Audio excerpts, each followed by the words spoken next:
didn't tell me what it was all about. I never miss it. I wonder if I would ask any questions. I don't think I did. I think I didn't because I was afraid. Tell me what it was all about.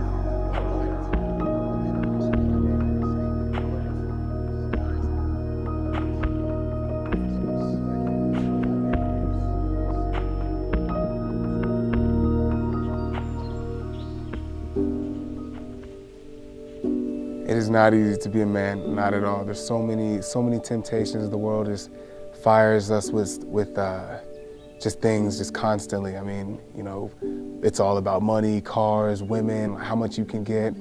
None of the focus is on, you know, the Bible, you know, being men of God, being leaders for His kingdom. There's none of that today. Almost everything I've learned about sex is from my friends and girls, and that's just about it. I grew up in church. I read the Bible quite a bit. I was in Sunday school. I knew a lot of the Bible stories in a youth group, but there's a big difference between reading the Bible and meditating on it. All the serious talks I had with my dad, probably based on something wrong I did. Never really telling me the right things that I was doing, or, you know, encouragement, those kind of good talks, but more negative based. There's this whole thing where you're not supposed to be afraid, or you're supposed to face your fears. So in some cases, especially with sex, it made me want to face my fear. It makes me question, well, why is this so bad? I guess a mentor is just somebody, preferably an older guy, just that looks out for me and shares their wisdom, kind of imparts what they know about life. What is a man? When I was a kid, I never gave that much thought. I just saw my dad. He worked 6 days a week. He came home at 6, watched television, and went to sleep.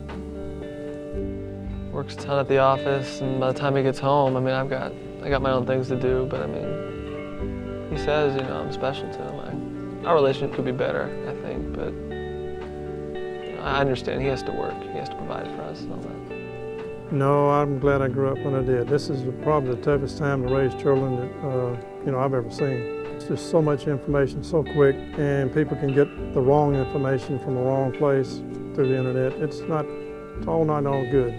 I can't remember ever talking to my dad about sex, even now, 50 years later. I mean, truth be known, some of that experience still is with me today. Still wondering and understanding, to a certain extent, about what a proper relationship with my wife is. We were not huggers. It's not the type of man he was. I'm just looking out for myself. I mean, I'll be in charge of what I do and what my future is like, because I really got nowhere else to look. As far as getting out on my own, I wasn't prepared for what the world was about to offer. I learned it through trial and error as I left home. You know, I'm not sure I even know what a real role model would be. You know, it's funny, I remember and I saw Charles Barkley do an interview on television, and he looked right at the camera and said, "I am not a role model." I'm a sex addict, and I'm very fortunate to have people in my life who are mentors, who, frankly, without them, there would be no source of prayer in my life right now. And it's really encouraging to be able to meet with somebody who has a connection to God for me. I'm really confused about what it is to be a real man. I really wished that, I really wished I knew. Well, when I think of man, I guess the best example I can think of is King David.